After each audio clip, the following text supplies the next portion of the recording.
no suelo contar esto.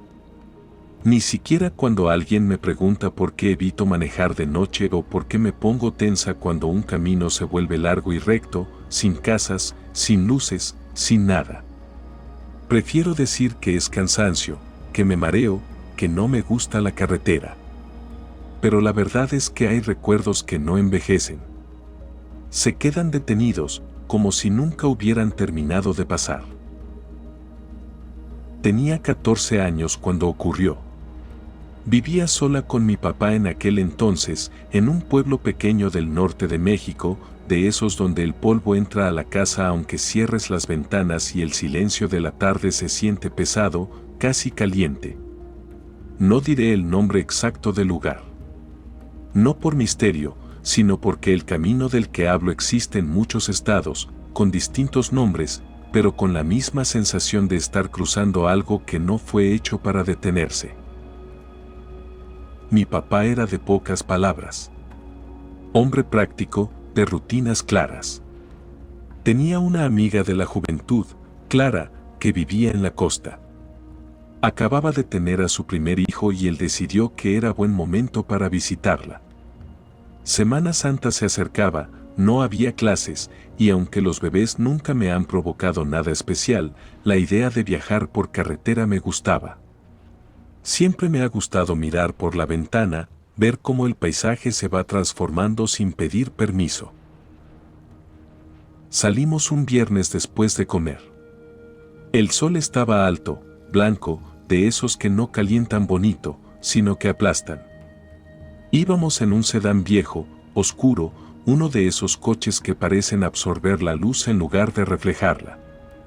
Al principio todo fue normal, música baja, el viento entrando por la ventana, conversaciones cortas que se pierden solas.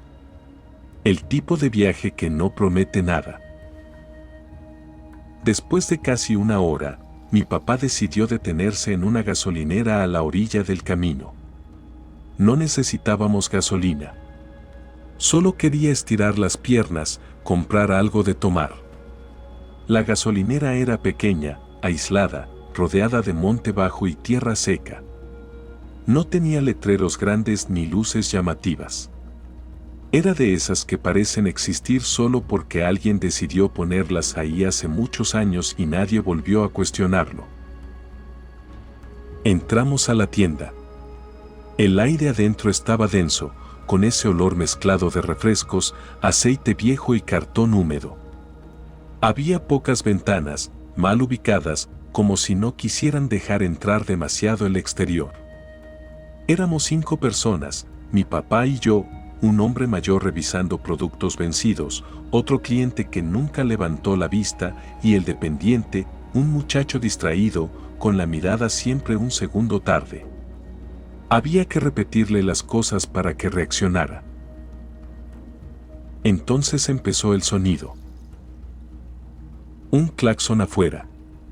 Largo. Insistente. No agresivo, pero tampoco normal. No era el típico toque rápido para avisar algo. Era una bocina sostenida, como si alguien estuviera presionando el volante sin prisa, sin enojo, solo esperando. Al principio nadie hizo caso. El sonido siguió. Miré a mi papá y le dije que tal vez habíamos estacionado mal.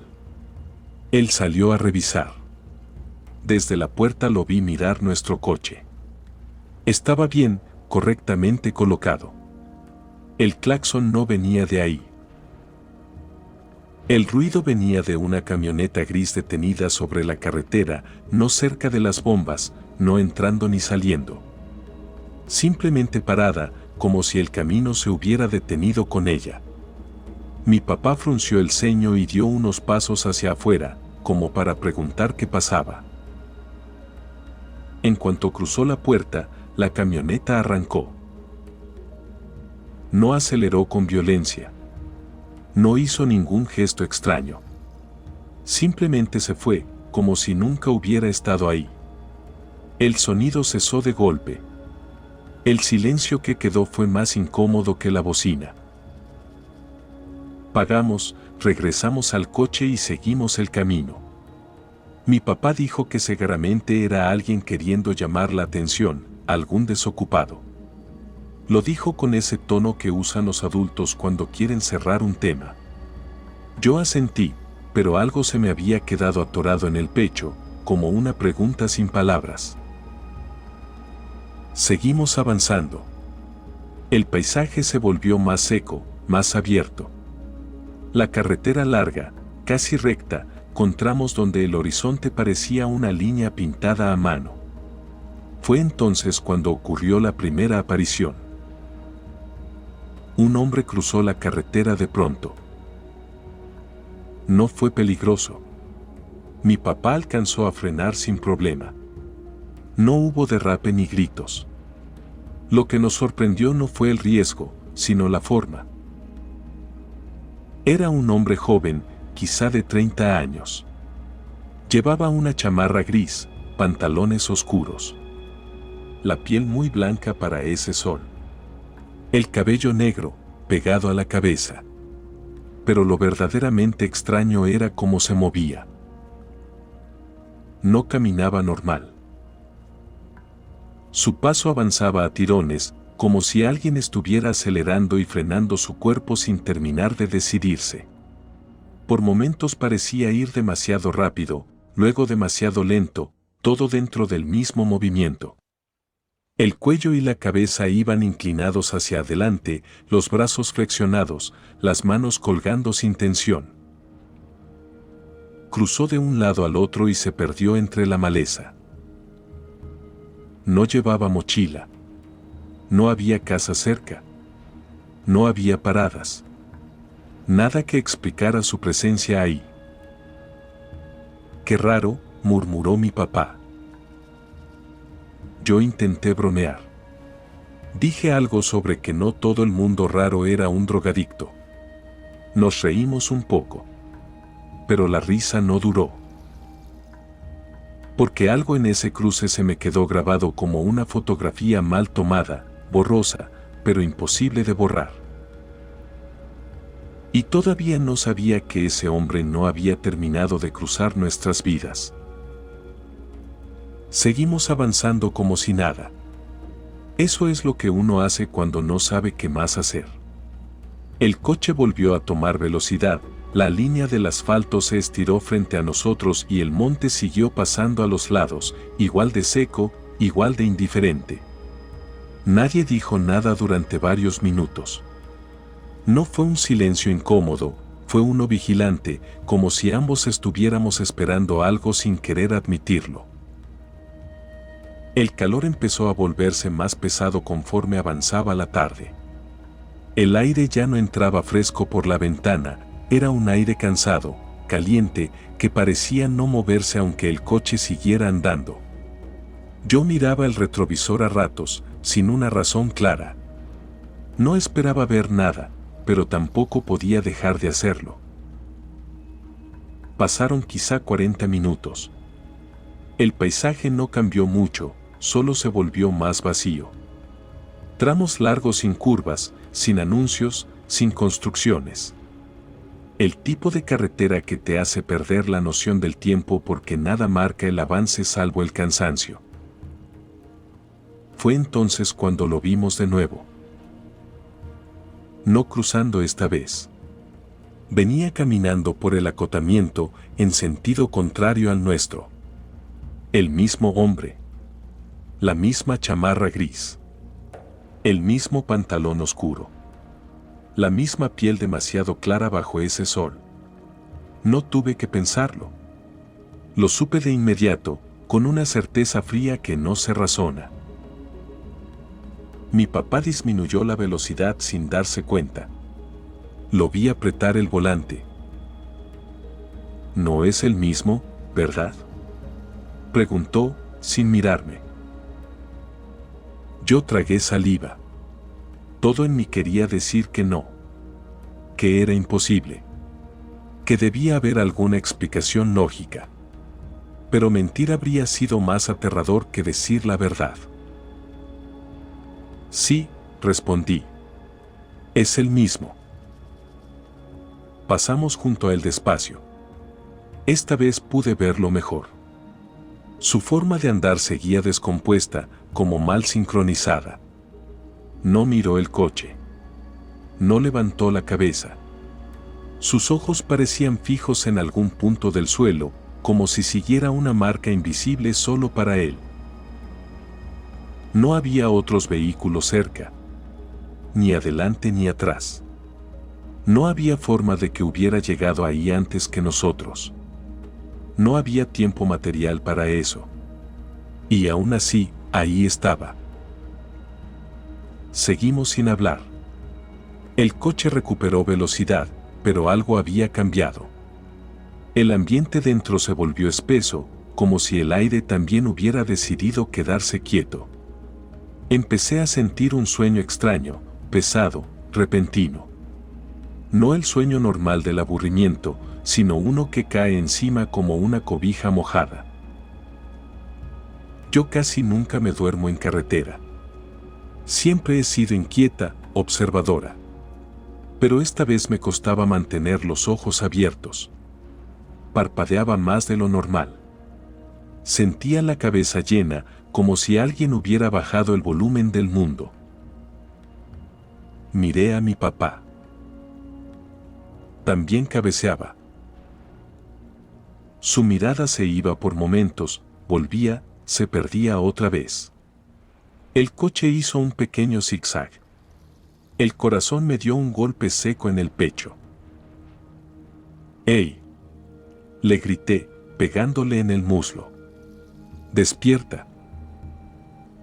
Se sobresaltó, enderezó el volante, respiró hondo.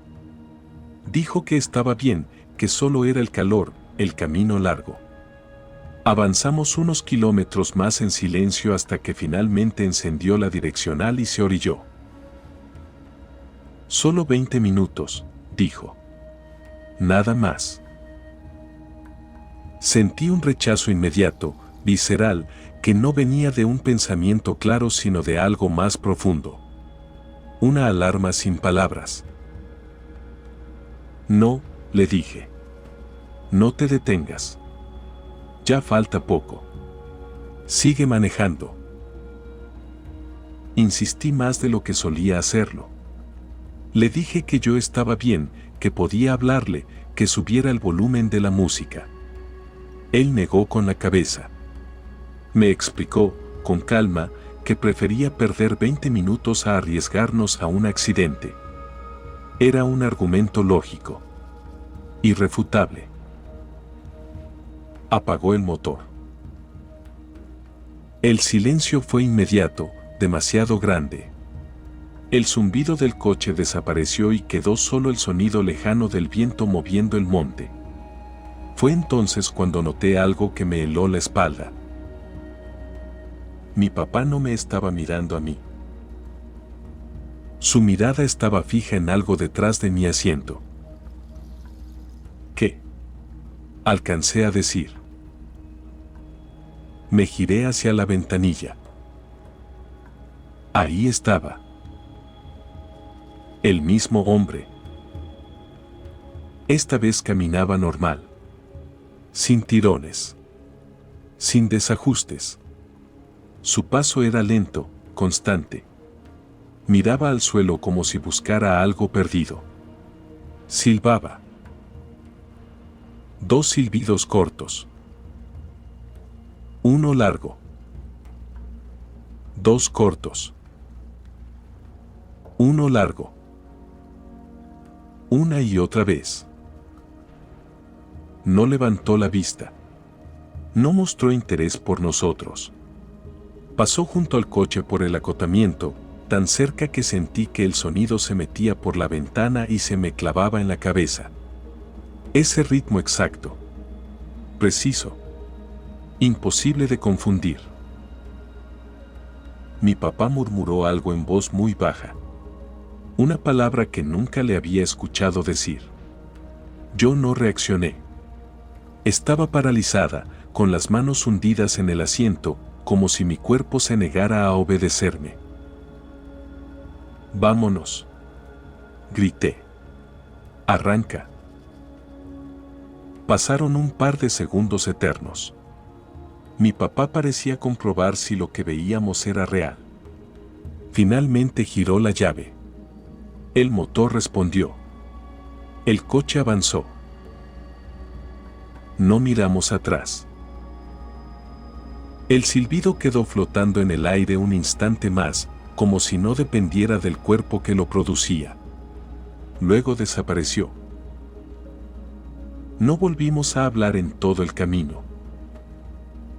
Y aunque todavía faltaba llegar a nuestro destino, yo supe, en ese tramo silencioso, que algo se había acomodado mal en el mundo y que ya no iba a desacomodarse solo. Llegamos ya entrada la noche. Las luces del pueblo aparecieron como un espejismo cansado después de tantos kilómetros de oscuridad. Las casas se amontonaban unas sobre otras, los perros dormían en las banquetas, y el sonido lejano del mar, aunque no se veía, se sentía como una respiración constante. Todo parecía normal. Demasiado normal. Como si la carretera hubiera decidido soltar lo que nos había mostrado justo antes de entrar a un lugar habitado. Clara nos recibió con un abrazo largo, de esos que buscan algo más que saludar. El bebé dormía. La casa olía a comida recién hecha y a jabón. Era un olor doméstico, seguro. Agradecí eso más de lo que pude explicar. Mi papá intentó actuar como siempre, pero yo lo conocía bien. Estaba más callado. Más rígido. Después de cenar, cuando ya estábamos sentados en la sala con las luces bajas, mi papá terminó contándole todo. Lo del claxon en la gasolinera. Lo del hombre cruzando la carretera. Lo de volver a verlo más adelante. Lo del sueño que nos cayó encima de golpe. Y, finalmente, lo del silbido. Mientras hablaba, yo observaba la cara de Clara. No se rió. No hizo bromas. No nos interrumpió. Solo escuchó, con los brazos cruzados, como si estuviera acomodando piezas viejas dentro de sí. Lo que más me preocupa es lo del sueño, dijo al final. Así se mata mucha gente. Se quedan dormidos y ya no despiertan. Era una respuesta sensata. Real. Parte de mí quiso aferrarse a eso. Le preguntamos si había escuchado de accidentes recientes en esa carretera. Negó con la cabeza. Dijo que no. Que nada fuera de lo común. Rezamos. No fue idea de mi papá. Accedió de mala gana. Yo cerré los ojos, pero no pude concentrarme. Cada vez que intentaba calmarme, el ritmo volvía. 2 cortos. 1 largo. Esa noche dormí mal. Soñé con caminos que no terminaban nunca, con pasos detrás de mí que no lograba ver. Desperté varias veces empapada en sudor, con la sensación de que algo me observaba desde fuera de la ventana. El regreso ocurrió días después. Tomamos la misma carretera. No había otra opción. El día estaba despejado. El tráfico era normal. No vimos nada extraño. Ningún claxon. Ningún hombre. Ningún silbido. El mundo parecía haber recuperado su forma correcta. Por un tiempo pensé que quizá todo había sido una coincidencia rara. Una cadena de percepciones alteradas por el cansancio. 2 personas influyéndose mutuamente. Me aferré a esa idea como uno se aferra a una baranda en la oscuridad. Pero el recuerdo no se fue. Pasaron los años. Crecí. Cambié de ciudad. De rutina. De vida. Y aún así, cada vez que manejo por una carretera larga, sin curvas, sin pueblos, algo dentro de mí se activa. No importa si es de día o de noche. No importa si voy acompañada. Cuando el camino se vuelve demasiado recto, demasiado continuo, empiezo a sentir ese mismo peso en los párpados. El sueño vuelve. No como cansancio, sino como invasión. Como si alguien bajara la intensidad del mundo. Y siempre, antes de que eso ocurra, mi memoria va al mismo lugar, al claxon sostenido, al hombre que apareció donde no debía, al paso mal calibrado, al silbido exacto. Nunca dije que fuera un fantasma. No se sentía así. Era sólido. Denso. De carne. Pero estaba fuera de lugar, como si caminara en otro ritmo del tiempo, uno que a veces se cruzaba con el nuestro por error. Nunca le vi bien la cara. Solo recuerdo su chamarra gris, su forma de andar y ese patrón que se me quedó grabado como una cicatriz invisible. 2 silbidos cortos. Uno largo. A veces, cuando manejo de noche y el sueño empieza a ganar terreno, bajo la velocidad, abro la ventana, respiro hondo y me obligo a mantenerme alerta. Porque hay algo que aprendí en ese camino: no todo lo que se cruza frente a ti pertenece a tu tiempo. Y hay carreteras en México que no solo te llevan a un lugar. Te atraviesan. Con el tiempo entendí que lo que ocurrió no quedó atrapado en ese viaje. No fue un episodio aislado ni un recuerdo que pudiera acomodarse en el pasado como una fotografía borrosa. Se quedó conmigo, ajustándose a mis rutinas, apareciendo en los momentos en los que el mundo se vuelve demasiado recto, demasiado continuo, demasiado parecido a aquella carretera. Ahora vivo en México. El traslado fue natural, sin ceremonias, como se mueven las personas que buscan trabajo y terminan encontrando silencio. Aquí las carreteras son largas de otra manera. Hay tramos donde la tierra se aplana hasta volverse horizonte, donde el monte bajo no ofrece refugio y el aire caliente parece inmóvil. Manejar por ahí exige atención constante, no por el tráfico, sino por la sensación de que algo podría cruzarse en cualquier momento sin previo aviso. No pasó de inmediato. Al principio, todo fue normal. Meses enteros sin que nada se moviera fuera de lugar.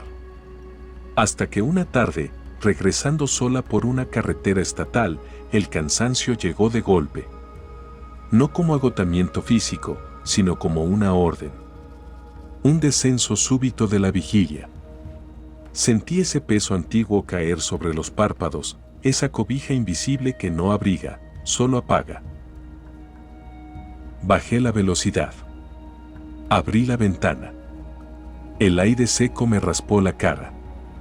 Y entonces, sin que hubiera música, sin que hubiera viento suficiente, lo escuché. No fue un silbido completo.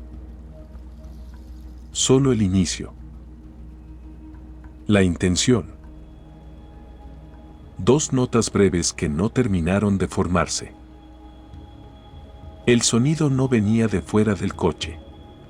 Tampoco de dentro. Estaba suspendido, como si el espacio mismo hubiera recordado algo. Apreté el volante. No miré a los costados. No quise comprobar nada. Aprendí hace tiempo que mirar no siempre aclara las cosas. Seguí avanzando hasta encontrar una desviación con luz. Me detuve. Respiré. El mundo volvió a su ritmo habitual. Autos pasando. Insectos golpeando el parabrisas. Un anuncio oxidado marcando un poblado cercano. Todo en orden.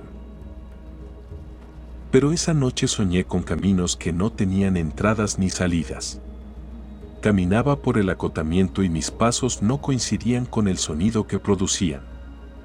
En el sueño, alguien caminaba conmigo, pero nunca a mi lado. Siempre un poco fuera de fase. Desperté con el corazón acelerado y una certeza incómoda: aquello no buscaba asustar. No perseguía. No acechaba. Simplemente aparecía donde no debía, como si ciertas rutas permitieran filtraciones, errores mínimos en el tejido del tiempo. He vuelto a pasar por carreteras similares desde entonces. Algunas en Veracruz, otras en Tamaulipas. Tramos largos donde el paisaje no cambia y el cuerpo empieza a desconectarse. Cada vez que siento el primer aviso del sueño, hago lo mismo, reduzco la velocidad, respiro, recuerdo. Recuerdo el claxon sostenido en medio de la nada. Recuerdo al hombre cruzando la carretera como si no obedeciera del todo a su propio cuerpo. Recuerdo que apareció 3 veces, en puntos distintos, sin lógica posible. Y recuerdo, sobre todo, que nunca levantó la vista. No sé qué fue. No quiero ponerle nombre. Nombrar a veces fija las cosas, y yo prefiero dejarlas donde pertenecen, en la zona incierta que existe entre lo que vimos y lo que no comprendimos. No digo que fuera un fantasma. No lo sentí así. Era demasiado sólido para eso. Pero tampoco estaba completamente aquí. Desde entonces, respeto a la carretera. No como se respeta un peligro evidente, sino como se respeta algo antiguo que no necesita explicarse. Hay caminos que se recorren con el cuerpo, y otros que te atraviesan sin pedir permiso. Si alguna vez manejas de noche y el sueño llega de forma antinatural, si sientes que el mundo baja el volumen de golpe, no lo ignores. No aceleres. No lo desafíes. Hay presencias que no quieren atención, solo sincronía. Y hay ritmos que no nos pertenecen. Deja que el miedo baje. Permite que el silencio vuelva a acomodarse en su sitio. Porque escuchar estas historias no es para provocar pánico, sino para aprender a caminar y a conducir con los ojos abiertos del alma. En chamán, las historias no buscan respuestas rápidas. Son testimonios que se entregan como advertencias suaves, como señales en el camino para quienes saben escuchar. Si esta historia resonó contigo, suscríbete al canal Chamán, comparte este relato con alguien que viaje de noche y acompáñanos en los próximos testimonios. Cada historia es una huella, y toda huella merece ser atendida. Gracias por escuchar. Gracias por quedarte. Y recuerda, hay caminos que solo existen para probar si estás realmente despierto. Esto es Chamán.